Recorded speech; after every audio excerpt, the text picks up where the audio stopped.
Hiya, BookTube. Bill Ruttenberg here with the Ruttenberg Library. Wanted to come to you today with my Friday reads. Tell you a little bit about how life is going right now, and then just what am I reading. This Friday reads won't be a whole lot different than last week's. The same books being read, but I've made some progress in them. So wanted to tell you about my progress in those books. But start with my week. We had a good week at school. It's the first week of the second semester, and the kids have gotten off to a good start, getting homework in and that kind of stuff. And so I was excited about the prospects.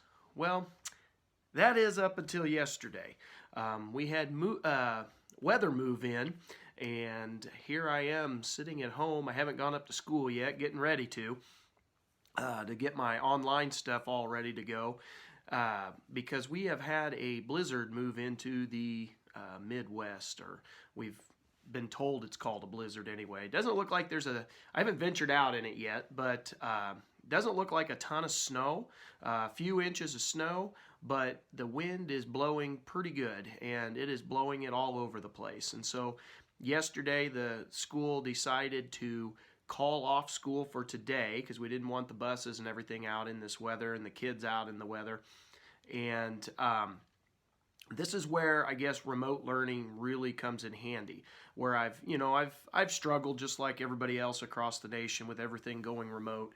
But in this case, I actually don't mind it because typically as a teacher and me and my students, as the year goes on, you're bound to, at least here in the Midwest and probably the northern half of the United States, you're bound to have snow days. And every year our calendar has a couple scheduled in snow days, but a lot of times we go over, and so any days we miss from school always get tacked on to the end of the school year. And nobody wants to stretch the year out longer than it should be, so we'd rather just get them done at the appropriate time. So this year they've allowed us a couple of remote weather days. And so if we get like today where we've had some nasty weather move in, we can call a snow day, but we could go remote with it, and we don't have to make it up at the end of the school year as long as everybody's teaching online and everything and the kids are doing their assignments. So I really like that. We don't have to have things tacked on at the end of the school year. Just when you get to the end of the school year, you're about ready to wrap things up. And here in Iowa we have baseball during the summer, and so if the school year gets stretched, it messes with our baseball season and stuff. And so you just get all kinds of stuff that plays into. So it was really nice. So here in a couple minutes when I get done with this, I'm going to head up to school and get all my lessons online for the kids, and the kids were all prepared and everybody took everything home. And so that is a good thing with this remote learning. I will say that. So anyway, just like I told you last week, we're in World War II in my 7th grade class. We're in the American Revolution in my 8th grade class. My 6th graders are studying United States and Canada as a region of the world. And so we are just kind of full steam ahead. My high school class started their presentations yesterday. They were looking at the Renaissance movement and looking at the painters not just painters, artists in the Renaissance movement. And so I got to see some really good presentations yesterday. I had one kid do one over Leonardo da Vinci, another one doing a presentation on Raphael, and they just did a really good job with that. And so I'm looking forward to finishing that up next Monday. But that's what's going on at school. I am done with basketball. We finished up our season last week. I think I told you that in the last Friday read. So I am in my off season till track starts in March. And so I'm able to stay after school. I can get my work, my grades not caught up because they're not behind, but keep them from falling behind. And so that's all really, really nice. And I can help kids after school if they've got to stay after. And so I'm just, I always enjoy my off season. So, oh, looky here, we got a visitor. Come on, come on, come on. Come on, Clover. Come on, baby. Come on. Oh, oh, here we go. Well, she didn't like how I picked her up. Hi, baby. Can you say hi? Can you? Oh, she's camera shy. She does not like getting up here. I do not know why.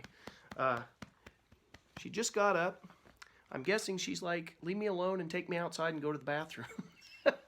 So anyway, here's Clover. Sorry about the yelp, but anyway. So let me tell you about our reading this week, and I say our because I'm doing a buddy read. I'm doing a buddy read with Peg over at the History Shelf. And all right, go ahead and get down. Get down. And we are reading The Zealot and the Emancipator by H.W. Brands, and I am really enjoying this read.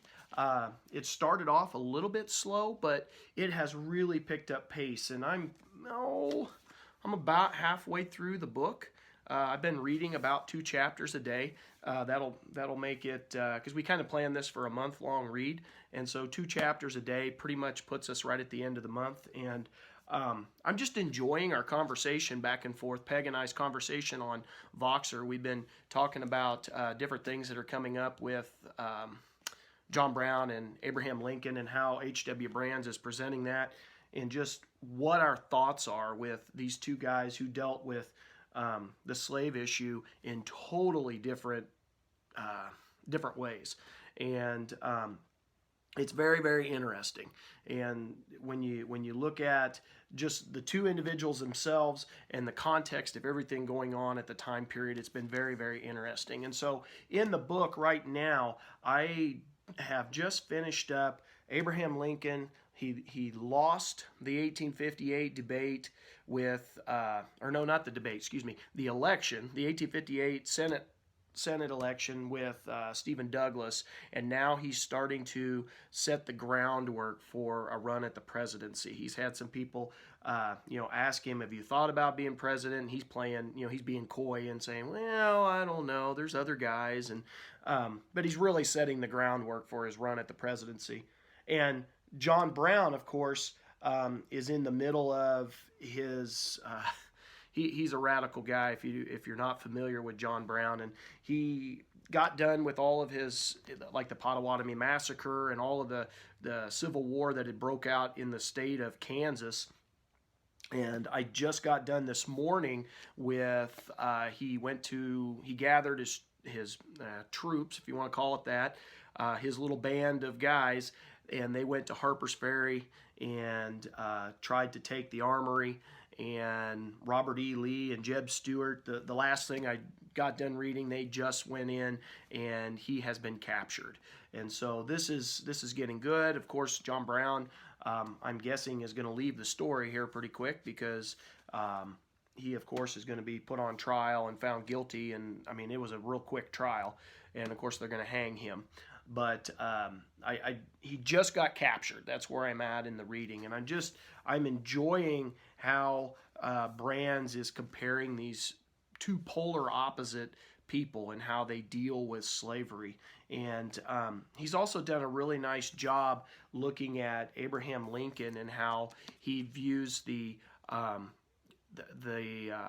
Kansas-Nebraska Act of 1854, and then the Dred Scott case, and he's doing a really good job of talking about how that has affected his attack on slavery, if you want to call it that. So that's really good. And then right before making this video, I just finished up a chapter in American Caesar. I'm kind of slowly plugging along. Just as I get time, I'll pick it up. And this is American Caesar, Douglas MacArthur, 1880 to 1964 by William Manchester. Highly recommend this book to anybody who is a fan of, let's say, early 19th century military histories. This is awesome. This book, it reads so easy, and MacArthur is just a very, very interesting character to read about. I've never read any biographies on him, so this is my first detailed look at his life, and oh my goodness, this man was he was brave. I mean, he was kind of a like him, hate him type guy, but I don't think anybody could disagree with the fact that he's brave. He went into combat leading his soldiers. He did not lead from the back. He led from the front, and he's the guy that's the first out of the trenches.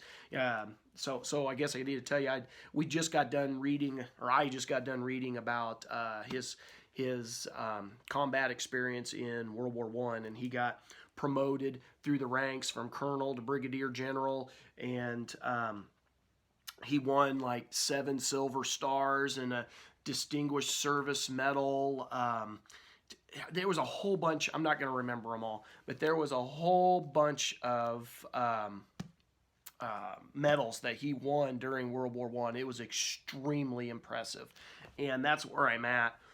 Excuse me. And so he's about ready to enter that time period between the wars. So highly recommend this book. It's a good stuff. I'm probably going to do a book chat when I get done with it. It's going to take me a while to get through with it because I'm doing this other book with Peg at the history shelf. But I plan on getting this one done by the end of January, obviously. And then this one, I'd like to get done by January, but it'll probably be mid-February is my guess if I'm taking it at the same pace as what I have been taking it. So, and the only other book, whole book that I've read, I picked Tales of the South Pacific back up by James Michener, and I read a couple chapters the other day and thoroughly enjoyed that read. That was great. And so I did not like it at first, and I don't know. I think it was my mindset when I was reading it. I think I had so much stuff going on, so much stress, that I couldn't enjoy it. I couldn't allow myself to enjoy it. I picked it back up and I enjoyed it, and each chapter is like a separate story, so it all works out real well. I can pick it up at different times, and it's a different story. So I plan on continuing to read on that. It's upstairs on the nightstand. And let's see, at school, we had picked up some primary sources from different things during World War II. We were reading an account of Ernie Pyle over the battles in North Africa. And then yesterday we read from, and I can't remember the German soldier's name, but it was a German soldier who was in the Battle of Stalingrad. And so that was pretty interesting with my 7th graders, and they get to see how we can use primary sources to learn about different events in history. So anyway, that's my Friday reads. I hope everybody's having a nice, safe Friday and looking forward to a great weekend. Hope everybody stays warm. If you're in the snow like I am, stay inside, get a good book, curl up, and get to reading. So with that being said, thank you for watching, and happy reading.